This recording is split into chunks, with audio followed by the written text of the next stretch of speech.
Queridos irmãos, saúdo a todos nessa noite com a graça e a paz maravilhosa de Cristo Jesus.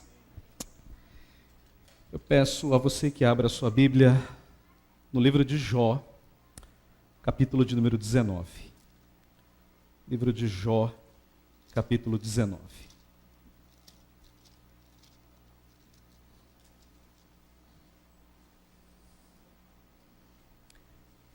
Meus irmãos, que certezas nós podemos ter em meio ao sofrimento? Jó tinha alguma certeza em meio ao sofrimento? Ele tinha alguma certeza além de que morreria de fato? Nós vimos e temos visto, na verdade, que o livro de Jó, ele tem uma divisão muito clara, ele tem 3 grandes blocos. O primeiro bloco a gente chama de prólogo, a parte introdutória, o início, que vai do capítulo 1 ao capítulo 3. No meio do livro nós temos um debate, que vai do capítulo 4 ao capítulo 27. E temos por fim, obrigado Paulo, não tem vírus, né? Não. Ok. Aproveitei e peguei uma para mim. Obrigado. E então, no final do livro, nós temos o encerramento, que vai do capítulo 28 ao capítulo 42. Nós estamos olhando então para esse grande bloco do meio, que vai então do capítulo 4 ao capítulo 27. E esse bloco, ele tem uma divisão muito clara. São 3 ciclos de diálogos entre Jó e os seus amigos. Então os amigos falam e Jó responde, os amigos falam e Jó responde, os amigos falam e Jó responde. No domingo passado nós vimos então o primeiro ciclo desse diálogo, né? Aliás, domingo retrasado, vimos então esse primeiro ciclo de diálogos entre os amigos de Jó e ele. E nós vimos então que a grande tese dos amigos de Jó era: Jó, você está sofrendo porque você é um pecador. Então Jó, arrependa-se, confesse o teu pecado, mude de vida e Deus vai mudar a tua sorte. Essa era a tese dos amigos de Jó. E Jó se defende dizendo: não, eu não sou pecador. Ou seja, o meu problema nesse momento não é pecado, eu sou um pecador. Mas o meu problema não é pecado. E eu não sei por que eu estou sofrendo. Tanto é que o tema da nossa mensagem foi buscando as razões para o sofrimento. Hoje, então, nós vamos focar no segundo ciclo de diálogos entre os amigos de Jó e Jó. E esse segundo ciclo vai do capítulo 15 até o capítulo de número 21. É um capítulo extenso, é uma porção extensa. E nessa noite, meu desejo, então, é focar de maneira muito específica na resposta que Jó dá aos seus amigos. Claro, a gente não tem tempo de ler tudo aqui, é impossível. Então eu vou sintetizar para você o que é que os amigos de Jó estão dizendo para ele. Os amigos de Jó estão caminhando no mesmo argumento. E o argumento é: Jó, você é um pecador e é por isso que você está sofrendo. Mas nesse segundo ciclo, os amigos de Jó dão um passo além. Os amigos de Jó olham para ele e dizem assim: o seu problema, Jó, é que você é perverso. É uma expressão forte. E os 3 dizem a mesma coisa. Bildade, talvez a gente pudesse chamá-lo de maldade, né? Porque falar isso para um amigo é maldade. Depois, ele faz, eu diria que ele faz mal a Jó, quando abre a boca. Isofar, que zomba de Jó. E Jó então responde, dizendo: não, eu sei que eu sou um pecador, mas o que eu fiz então? Qual foi o meu pecado para que Deus pese a mão sobre mim? Mas então Jó, ele se defende, dizendo aos seus amigos que o consolo deles não serve absolutamente para nada. Não serve para nada, muito pelo contrário. Eles estão zombando de mim. Mas Jó, ele também diz que é Deus quem está por detrás de todas as coisas. Ele diz isso claramente. Mas Jó diz ainda que o seu sofrimento é incalculável. Ele perdeu os bens, ele perdeu a família, ele perdeu a honra, ele perdeu tudo. Daqui a pouco eu vou mostrar para você qual era a situação física e emocional de Jó. E Jó então termina dizendo para os seus amigos: olha, no final das contas todo mundo vai morrer. Seja justo, seja perverso. Se eu sou perverso eu morro, se eu sou justo eu morro. No final das contas todo mundo vai para a cova do mesmo jeito. Mas nessa noite eu quero focar o capítulo 19. Eu quero mostrar uma das respostas, e a mais bonita de todas elas, que Jó dá aos seus amigos. E eu quero que você entenda uma coisa. Jó, ele não sabe do que está acontecendo no céu. Ele não sabe do diálogo que existe entre Deus e Satanás. Ele não sabe disso. Então Jó, ele não sabe por que ele está sofrendo. Jó não sabe que ele estava fazendo parte de um teste. E era um teste. Jó não sabe disso. Mas no meio de todo esse sofrimento, no meio de toda angústia, no meio de toda zombaria, no meio da mulher dizendo para ele, olha, amaldiçoa teu Deus e morre, no meio dos amigos que estão dizendo, olha, você é um perverso, você não vale nada, Jó, fique quieto. No meio disso tudo, Jó tem uma certeza. Jó tem uma certeza. E é nisso que eu quero focar hoje à noite. As certezas que nós podemos ter em meio ao sofrimento. Esse é o tema da mensagem que eu vou expor nessa noite. As certezas que nós podemos e devemos ter em meio ao sofrimento. Vamos orar e pedir que Deus nos abençoe nesse momento. Bondoso Deus e Pai, nós estamos diante da Tua santa palavra. E nós cremos que a Tua palavra é verdade, é inspirada, é inerrante, infalível e suficiente para todas as coisas. Pedimos-te, Senhor, leva a nossa mente cativa à Tua palavra nesse momento. Fala, Senhor. Fala, meu Senhor. Fala a cada coração de maneira especial, a começar deste Teu servo que vai trazer a Tua palavra em nome e por amor a Cristo Jesus. Amém.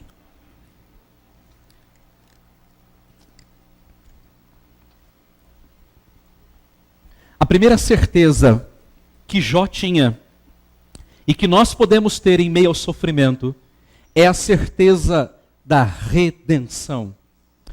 Olha então para a sua Bíblia no capítulo 19, versículo 25. Capítulo 19, versículo 25. Porque eu sei que o meu Redentor vive e por fim se levantará sobre a terra. Essa é a primeira certeza, irmãos, de Jó diante do sofrimento. É uma declaração da sua fé. Ou numa tradução bastante literal do texto hebraico, o que Jó está dizendo é assim: eu conheço o meu Redentor. O sei aqui é eu conheço. E eu sei que esse Redentor, ele está vivo. Ele está vivo. A pergunta é, quem é que Jó tinha em mente aqui quando ele fala de um Redentor? É óbvio, nós temos o Novo Testamento hoje, então para nós a coisa fica muito clara. Mas Jó não tinha o Novo Testamento. Tudo que Jó tinha eram as promessas de Deus. Jó tinha a promessa de um Messias, portanto a promessa de um Redentor, de alguém que viria para libertar, de alguém que viria para mediar uma nova e profunda aliança. Então, quando Jó fala desse Redentor, Jó está pensando nesse Messias, Mas graças a Deus que nós temos o Novo Testamento. Então nós temos a história completa. Imagine você assistir uma série pela metade, um filme pela metade, não faz sentido. Quer dizer, você tem uma ideia, mas você não tem o todo da ideia. Jó, ele não tinha o todo da ideia. Nós temos o todo da história. Então quando nós olhamos para a Bíblia, nós sabemos quem é esse Messias.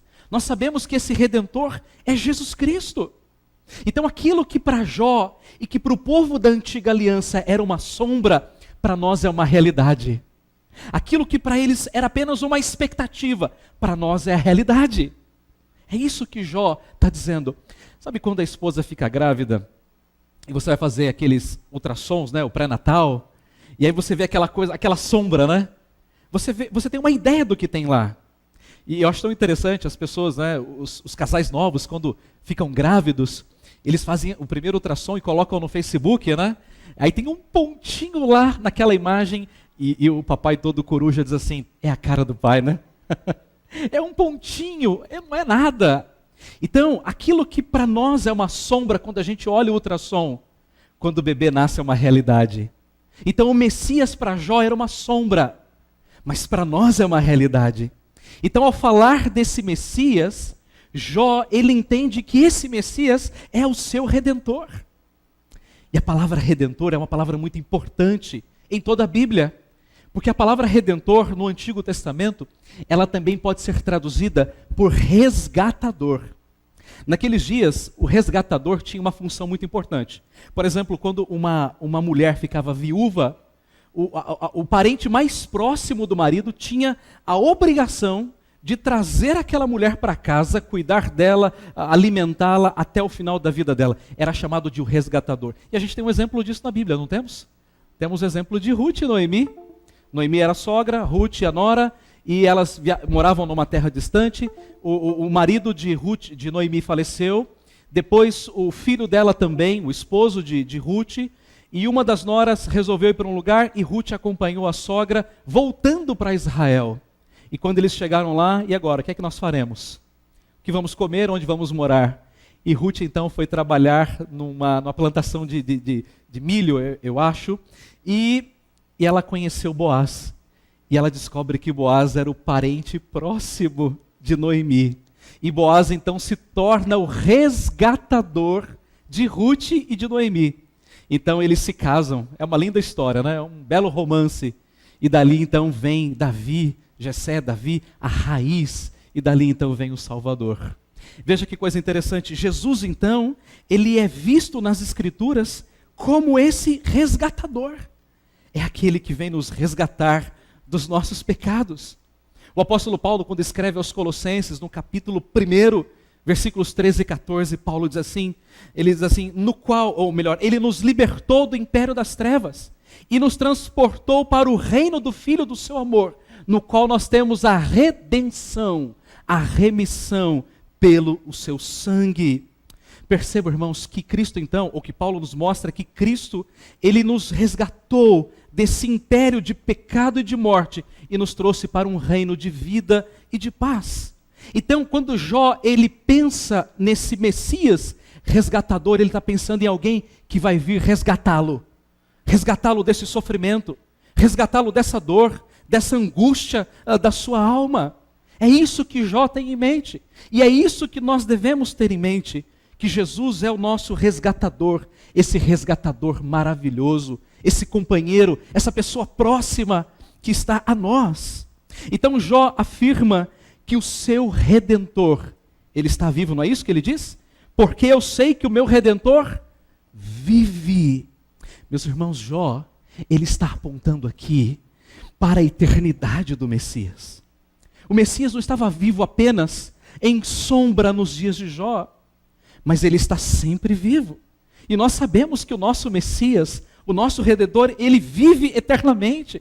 Aliás, ele mesmo diz isso, eu sou o alfa, a primeira letra do alfabeto grego, eu sou o ômega, a última letra do alfabeto grego, eu sou o princípio, eu sou o fim de todas as coisas. E quando ele conversa com os fariseus, ele olha para eles assim, eu sou. A palavra sou, que vem da origem hebraica, né, Hayá, que tem a ideia do nome de Deus, Yahvé, significa eu sou. Isto é, eu não serei e eu não era, eu sou. Eu não tenho passado e não tenho futuro, eu apenas tenho presente. E o que Jesus está dizendo é, eu sou eternamente. Então aquele que se fez homem, aquele que foi crucificado e que esteve morto por 3 dias, agora ele está vivo. Então você entende porque nós começamos o culto cantando, Cristo já ressuscitou, não é? Aleluia. É por isso que nós começamos louvando, porque ele está vivo. Ele venceu a morte, ele triunfou sobre a morte, ele não está mais naquelas tumbas, ele ressuscitou. Agora vejam que coisa interessante, se você olha para as outras religiões, os deuses viveram, morreram e continuam mortos. Você olha, por exemplo, para Maomé, Maomé morreu e continua morto. Você olha para Buda, ele morreu e continua morto. Você olha para Allan Kardec, ele morreu e continua morto, mas quando nós olhamos para Cristo, ele morreu, mas ele está vivo. Ele continua vivo eternamente, por isso que ele é diferente de todos os outros deuses. Então Jó, ele está olhando para o seu sofrimento e dizendo assim, olha, eu sei que eu estou sofrendo, eu sei disso tudo, mas eu sei de uma coisa, eu sei que o meu Redentor, ele está vivo, vivo, não morto. Mas Jó continua dizendo, que ele conhecia o seu Redentor. Eu sei que o meu Redentor vive, eu sei. Mas eu quero que você entenda que esse saber de Jó não era um saber hipotético, não era um saber teórico, abstrato, não era.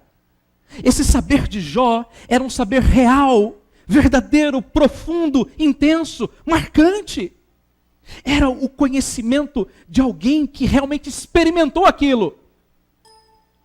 Você sabe que existe um abismo entre saber e provar, não é verdade? Uma coisa é quando você sabe. Ok, eu sei teoricamente, eu sei abstratamente, eu sei hipoteticamente, mas outra coisa é quando você prova aquilo. Vou tentar dar um exemplo para você entender o que eu estou dizendo. Quando eu cheguei aqui na Vila Formosa, o Isaac, esse irmão querido está sentado aqui atrás, e pastor, precisamos comer um baião de 2 lá no CTN. Eu não sabia nem que era o CTN. Até que ele me explicou, Centro das Tradições Nordestinas. Ele vinha me fazendo essa tentação semana após semana. E um dia minha mãe veio para cá e nós fomos levá-la na rodoviária da Barra Funda. Aí, olha, o CTN por acaso é aqui por perto, vamos lá. E fomos. Não tinha ninguém, era uma segunda-feira, né, Isaac? Não tinha ninguém. Aí pedimos um baião de 2 com um filé de carne de sol. Meu amigo, veio um prato desse tamanho. Isaac de um lado e eu do outro. E você já sabe o final da história. Nós comemos praticamente tudo. E o Isaac ainda queria trazer a marmita para a Michelle. Eu falei, rapaz, era muita comida. E a gente comia aquilo saboreando. Eu sabia o que era um baião de 2. Mas uma coisa é saber. A outra coisa é experimentar o que é um baião de 2 do CTN com um filé de carne de sol. Você precisa experimentar isso, não é, Paulo? Você já foi lá, que eu sei. Com o Isaac. O Isaac é assim, ele chega em um, chega em outro, né? Você precisa experimentar. E é assim que vai. Mas o ponto, irmãos, é que Jó, ele não conhecia de maneira abstrata Deus, mas ele experimentava Deus na sua vida. Esse é o ponto aqui, irmãos. Nós não podemos simplesmente saber que Jesus vive. Nós não podemos simplesmente saber que Ele é o nosso Salvador. Nós precisamos, de fato, experimentá-lo na nossa vida. E então nós podemos dizer para as pessoas, eu sei porque eu conheço. Eu sei porque eu experimentei. Então eu posso dizer para você, vai lá no CTN porque é bom. Experimente a Jesus porque é algo maravilhoso. Às vezes eu tenho a impressão que quando o apóstolo Paulo escreveu 2 Timóteo capítulo 1, versículo 2, ele estava pensando nisso. Paulo diz assim, é um versículo famoso, você vai se lembrar. Eu sei em quem tenho crido. Eu sei. E eu acho que Paulo estava pensando em Jó. Eu sei. Eu sei que o meu Redentor vive. Eu sei esse Deus, eu conheço esse Deus em quem eu tenho crido. Mas eu sei demais. Eu sei que Ele é poderoso para guardar o meu tesouro, a minha salvação, até o dia final. Se Jesus já é o teu Redentor, meu querido irmão, louvado seja Deus por isso. Seja grato a Ele, seja grato. E você não precisa temer os sofrimentos em momento nenhum, você não tem que temer o mundo, você não tem que temer as angústias, porque você sabe quem é o seu Redentor. E você sabe que Ele está vivo, e você sabe que Ele está no céu, reinando, governando, regendo as nações, você sabe disso tudo. Eu diria, irmãos, que Jó 19:25 é o João 3,16 do Antigo Testamento, porque Deus amou o mundo de tal maneira. Isso é uma confissão de fé. E Jó fez uma declaração de fé, eu sei, eu conheço, eu experimento que o meu Redentor está vivo. Irmãos, que coisa profunda é essa declaração. Então, se você vem sofrendo com as lutas, ou talvez com as enfermidades da vida, eu quero encorajá-lo nessa noite, olhe para o Redentor, confie nele, ele sofreu muito mais do que você. Então, se tem alguém que conhece as tuas dores, se tem alguém que conhece a tua solidão, se tem alguém que conhece as tuas angústias, é Cristo, o teu Redentor que está vivo. Mas, se você ainda não tem Cristo como o teu Redentor, eu quero dizer para você que você está vivendo uma vida sem propósito, sem sentido. Você está vivendo como um cego no meio de um tiroteio. Você está vivendo como um homem andando numa corda bamba no meio de um desfiladeiro. Você não sabe para onde está indo, em qualquer momento você vai cair. Então eu quero encorajá-lo nessa noite, caso você não tenha feito isso ainda, a colocar a tua fé em Jesus. Talvez você tenha frequentado a igreja por muitos anos. Desde bebezinho você tenha nascido na igreja e está na igreja por 10, 15, 20, 30, 50 anos.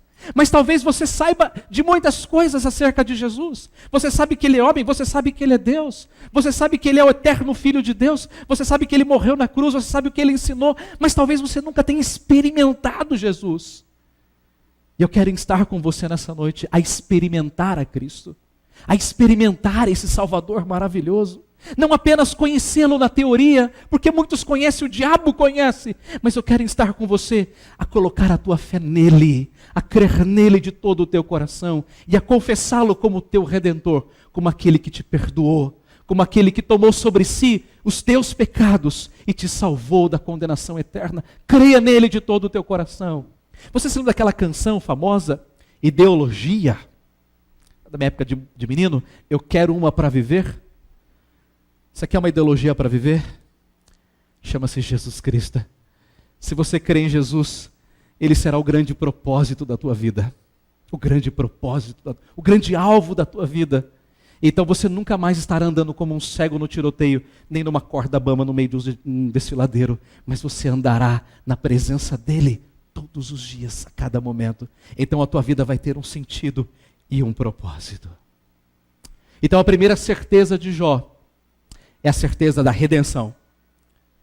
Eu estou sofrendo, mas eu tenho um Redentor que vive. A segunda certeza de Jó é a certeza da ressurreição. Olhe para o versículo de número 26.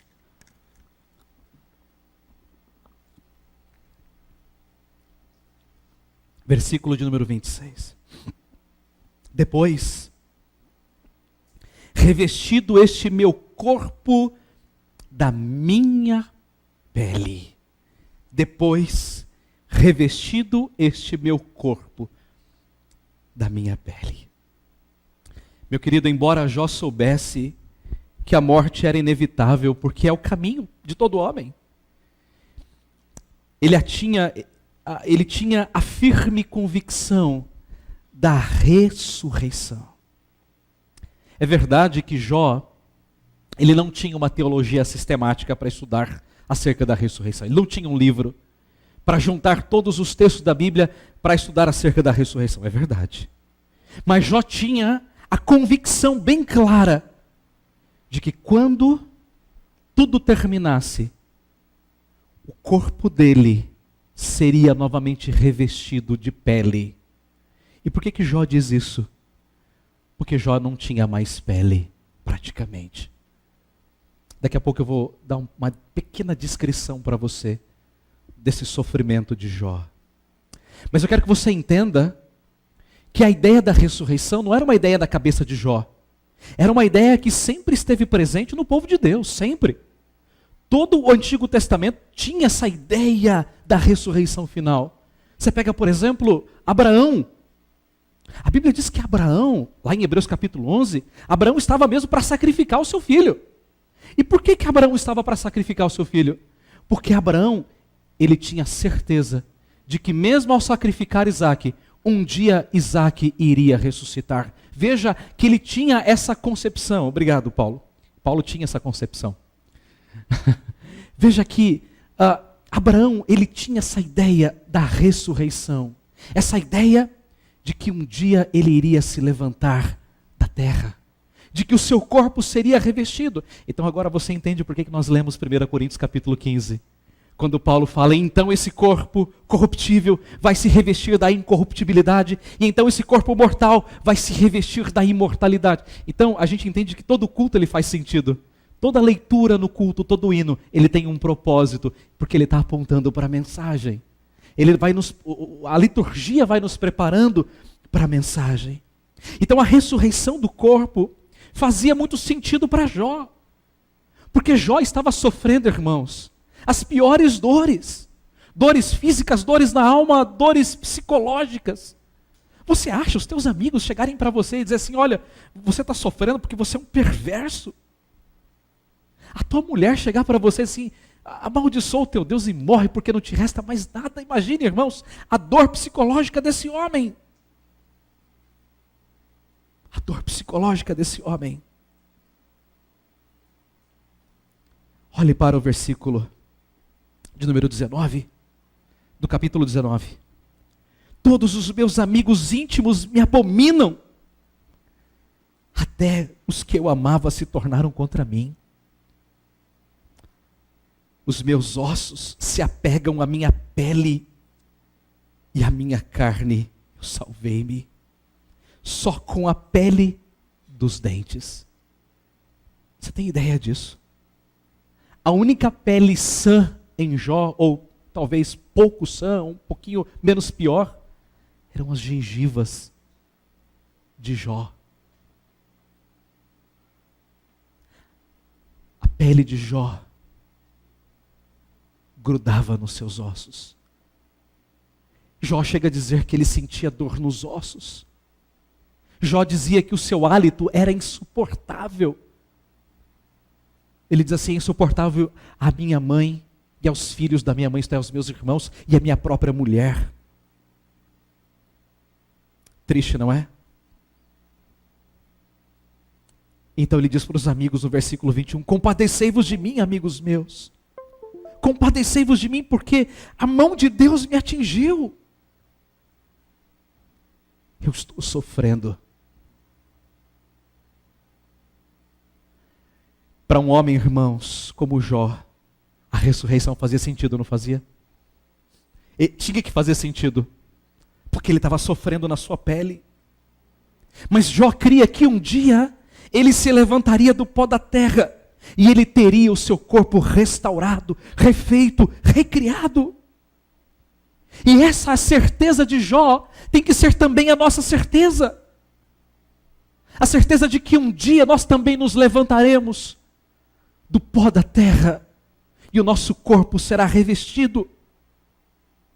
Mesmo, irmãos, que o nosso corpo se corrompa pelas enfermidades desse mundo, mesmo que o olhemos e o vejamos desfalecer, mesmo que nos faltem o ar e as forças motoras, nós podemos ter a certeza de que um dia o nosso corpo será restaurado desse corpo de morte e de pecado, e o nosso corpo será restaurado, recriado, refeito à imagem de Jesus Cristo. Essa é a certeza que nós devemos ter.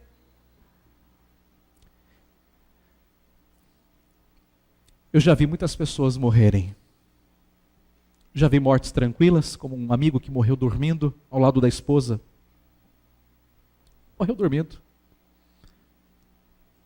A esposa nem percebeu que ele tinha morrido. Eu já vi mortes traumáticas, como de uma criancinha de 4 anos que foi atropelada na rua da minha antiga igreja.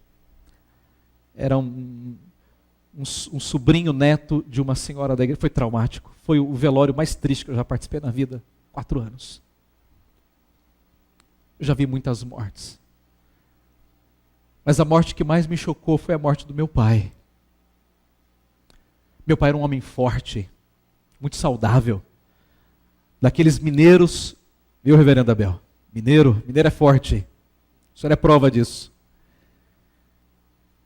Mineiro que acordava às 5 e pouco da manhã, café preto. Não tinha nada de café expresso não, era no bule, feito lá no coador, comendo 2 ovos, cozidos todo dia pela manhã.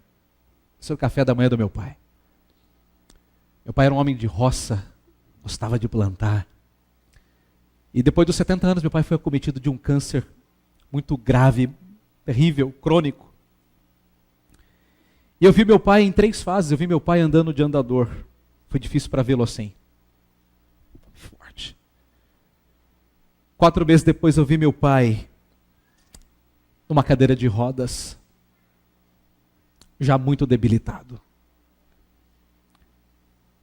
3 meses depois, 4 meses depois, eu vi o meu pai numa cama de hospital. Meu velho pai, o Joaquim. Muito magro, muito magro, tendo que ser trocado pelas enfermeiras usando fralda geriátrica, tubado, balão de oxigênio, aquilo tudo.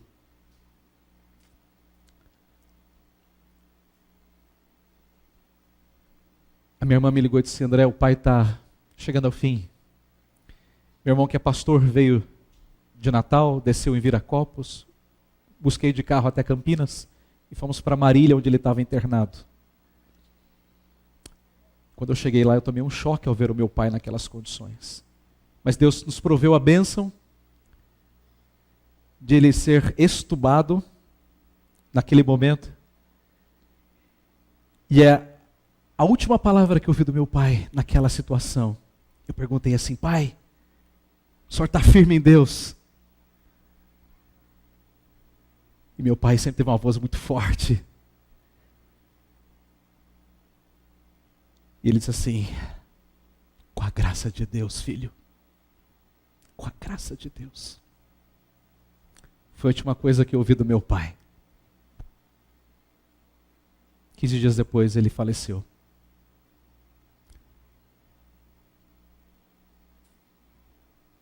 A última imagem que eu tenho do meu pai, vivo, é a imagem de um homem debilitado pelo câncer, machucado pelo pecado. Mas eu tenho certeza que essa vai ser a última imagem aqui.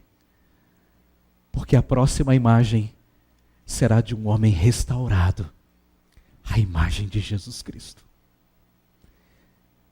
Eu tenho plena certeza de que eu verei o meu pai e eu vou poder abraçá-lo. Como eu não sei, mas eu abraçarei e verei nele a beleza de Cristo Jesus. O apóstolo Paulo, ele nos dá um grande resumo dessa certeza de Jó, quando ele escreve a sua segunda carta aos Coríntios, no capítulo 4, do versículo 14 ao versículo 16. Se você tiver com a tua Bíblia e quiser acompanhar, eu vou fazer a leitura. 2 Coríntios 4, de 14 a 16.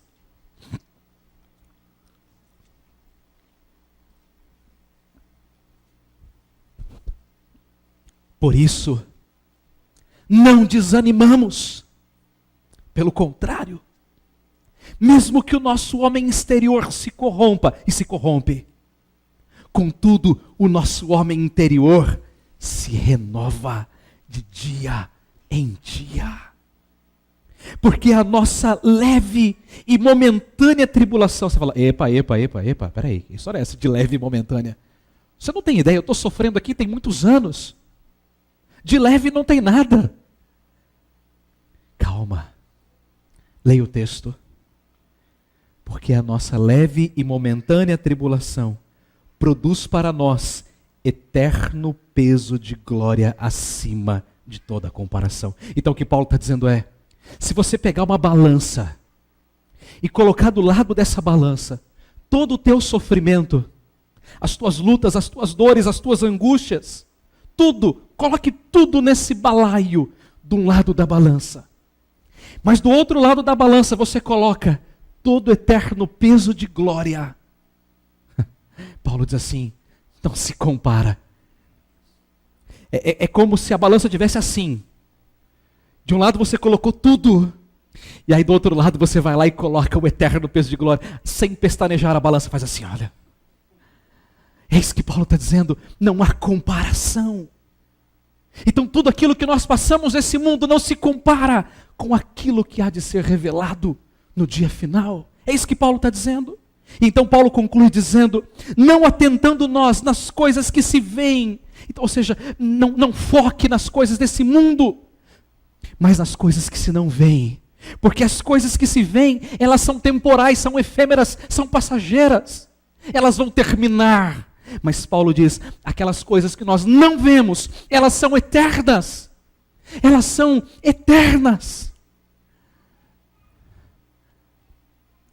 Querido irmão, quando nós estamos no meio de um problema, a nossa tendência é olhar só para o problema. É o meu problema, o meu problema, o meu problema, as minhas lutas, as minhas dificuldades. Você não tem ideia das minhas lutas, você não tem ideia das minhas... É assim que nós pensamos. Como é que a gente vence essas coisas? Quando a gente dá um passo atrás e a gente olha não para os problemas, mas quando a gente olha para o alto, quando a gente olha para aquilo que nos está reservado na glória, então nós conseguimos enxergar as coisas de um outro modo, de uma outra perspectiva. E é isso que Paulo está dizendo. Eu queria que nessa noite você pensasse acerca da ressurreição. Pense na glória, pense na eternidade. Eu costumo sonhar bastante. E uma das coisas que sempre marcam os meus sonhos é a volta de Jesus. Eu sempre tenho sonhos com a volta de Jesus. Eu sempre imagino, como diz aquela velha canção, né, do Paulo César, né? Ó Pai, eu queria tanto ver o meu Senhor descer, vindo me encontrar. Eu posso até imaginar a reluzente glória do meu Senhor Jesus. E eu fico pensando, como vai ser gloriosa. Você tem ideia? Desse cemitério todo de Vila Formosa, que é o maior cemitério da América Latina, deve estar aí, sei lá, milhares, centenas de milhares de mortos. A Michelle disse que eu sou cliente aqui já. Vira e mexe, a gente está lá, por uma situação ou outra. E de fato, é um cemitério muito grande. Você imagina todas aquelas pessoas ressuscitando. Os crentes ressuscitando em glória. É uma coisa, é quase que impensável. Querido irmão, em meio ao sofrimento, tenha certeza da ressurreição. Sejam bem-vindos ao nosso canal. Não foi eu que disse isso, acho que foi algum objeto estranho. Vamos para a terceira e última visão, ou a terceira e última certeza de Jó. Versículo 27. A certeza da visão. Olha o que é que Jó viu. Versículos 26 e 27, na verdade. Em minha carne eu verei a Deus. Vê-lo-ei por mim mesmo. Os meus olhos o verão, e não outros. De saudade me desfalece o coração dentro de mim. Então Jó, além de reconhecer o seu Redentor, além de ter a certeza da ressurreição, Jó tinha certeza absoluta de que um dia Jó iria ver a Deus. É óbvio, irmãos, que Jó, e nem nós podemos ver Deus literalmente. Ninguém pode, Jesus disse isso. João 18, ninguém jamais viu o Filho, o Pai. O único que viu o Pai é o Filho unigênito, que está no seio do Pai, é quem o revelou. Ninguém jamais viu a Deus. Mas Jó, ele veria Deus pessoalmente revelado no Filho. Ele veria o Deus homem. Sim, irmãos, Deus será visto no mediador, na pessoa bendita de Cristo. Essa semana eu estava lendo um sermão pregado em 1837 sobre esse texto, por um pregador chamado John Gill. E John Gill pregou esse sermão na morte de um pastor, lá em 1837. E John Gill disse uma coisa extraordinária. Aquelas palavras entraram como fogo na minha alma. John Gill disse assim: no céu, a glória da divindade brilhará por meio da humanidade de Cristo. Olha que coisa extraordinária. A natureza humana de Cristo será um objeto glorioso para os santos olharem. No céu, os santos verão a Cristo como Ele é, coroado de glória e de honra, elevado à mais alta dignidade na natureza humana, brilhando com a mais brilhante majestade de que é capaz. Ou seja, no céu, nós vamos ver a Deus em Cristo Jesus, em toda a sua glória, em todo o seu esplendor. Naquele dia, meus irmãos, naquele dia glorioso, a oração de Jesus, em João capítulo 17, 24, ela vai ser consumada. Veja o que é que Jesus disse: Pai, a minha vontade é que onde eu estou, estejam também comigo os que me deste, para que vejam a minha glória que me conferiste, porque me amastes antes da fundação do mundo. A oração de Jesus naquele dia vai se consumar, porque nós veremos a glória do Pai na face do Filho Jesus. Você tem ideia disso? Você tem ideia de ver a Deus em Cristo?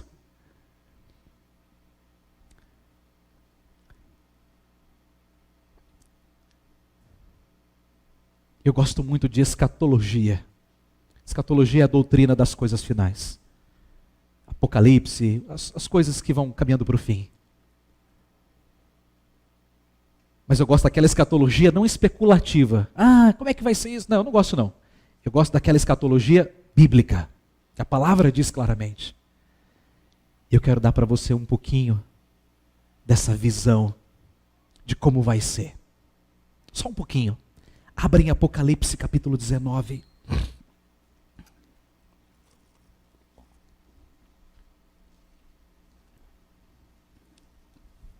Apocalipse, eu falei 19, Apocalipse 1, perdão. Apocalipse 1. Estou pensando aqui no capítulo 19 de Jó.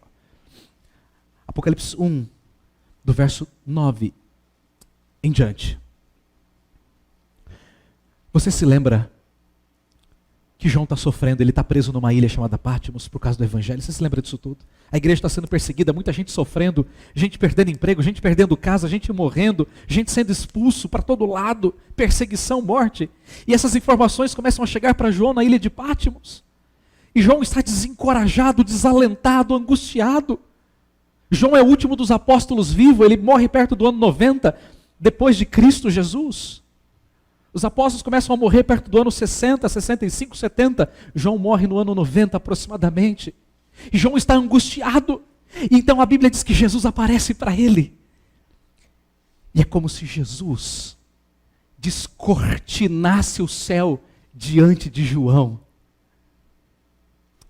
E vamos olhar um pouquinho além da cortina nesse momento. Versículo 9. Eu, João, irmão vosso e companheiro na tribulação, no reino e na perseverança em Jesus, achei-me na ilha de Patmos por causa da palavra de Deus e do testemunho de Jesus Cristo. Achei-me em espírito no dia do Senhor. É como se João fosse levado até o céu. É como se João tivesse sido tomado e levado ao céu. Achei-me em espírito no dia do Senhor. E ouvi por trás de mim uma grande voz como de trombeta, dizendo: o que vês escreve em livro e manda 7 igrejas: Éfeso, Esmirna, Pérgamo, Tiatira, Sardes, Filadélfia e Laodiceia. Voltei-me para ver quem falava comigo. E voltado vi 7 candeeiros de ouro, e no meio dos candeeiros um semelhante a filho do homem.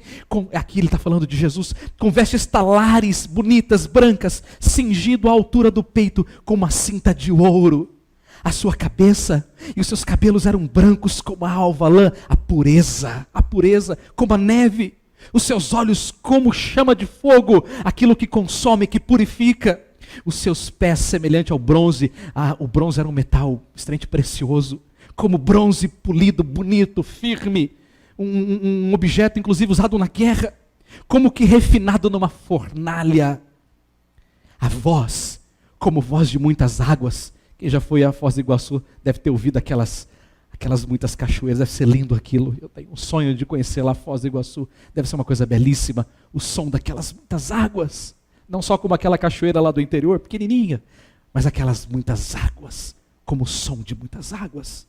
E ele tinha na mão direita 7 estrelas, e da boca saía-lhe uma afiada espada de 2 gumes, e o seu rosto brilhava como o sol na sua força. Você já viu aquele sol do meio-dia, no verãozão?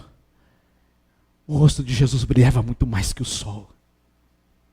Então quando vi, caí aos seus pés como morto. Hoje o pessoal diz que vê a Deus e sai pulando, gritando, batendo cabeça, e unção disso. Naqueles dias não, quando as pessoas viam a Deus, elas caíam. Elas caíam. Hoje é diferente, não é? Bem parecido. Então quando vi, caí aos seus pés como morto. E ele pôs sobre mim a mão direita dizendo: não temas, eu sou o primeiro e o último. Eu sou aquele que vive.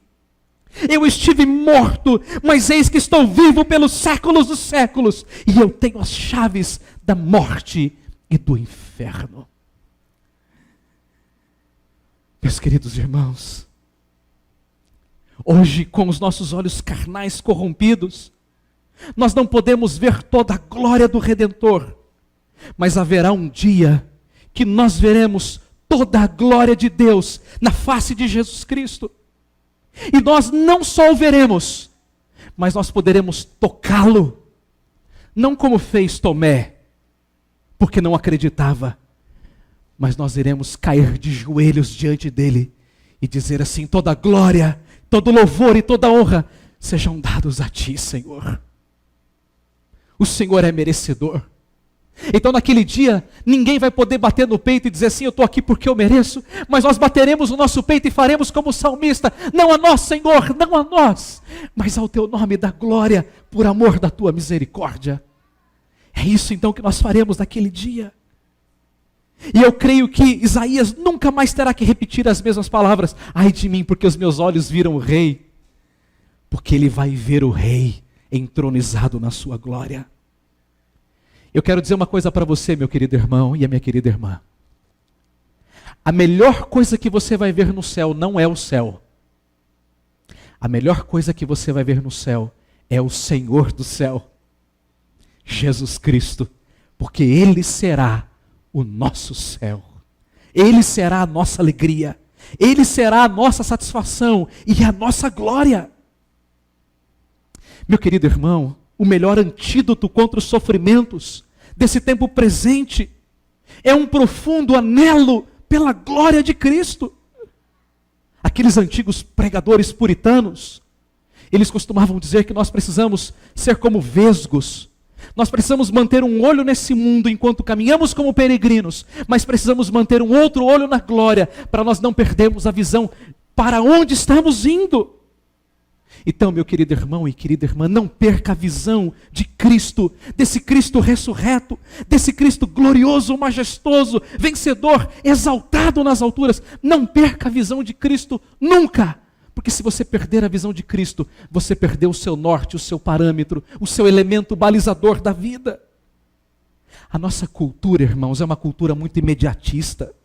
É uma cultura que não tem esperança, não tem propósito. As pessoas vivem um dia pelo outro, elas trabalham, elas comem, elas andam, e elas passeiam, elas compram, elas viajam. É uma cultura consumista, imediatista, é uma cultura hedonista que busca prazer em si mesma.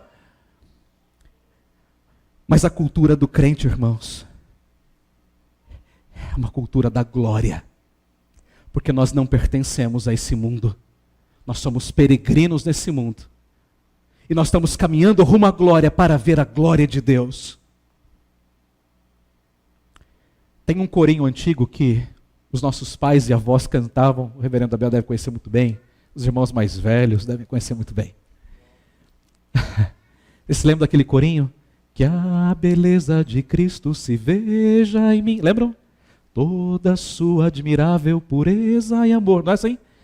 Ó, tu chama divina. Mais ou menos assim. Todo ser refina, até que a beleza de Cristo, não é mais ou menos assim, se veja em mim. Eu cantei muito esse corinho para minhas filhas dormirem, agora estou recantando, viu? Para o Davi dormir também. Não está fácil não. Para o Davi tem que cantar mais que um corinho, tem que cantar um inário inteiro. Ver se ele dorme. Mas sabe o que é mais interessante? É que esse corinho diz assim: até que a beleza de Cristo se veja em mim. Lá na glória, nós nunca mais precisaremos cantar esse corinho, porque nós vamos viver esse corinho. A beleza de Cristo vai estar estampada em nós. Nós veremos a glória de Cristo estampada em nós.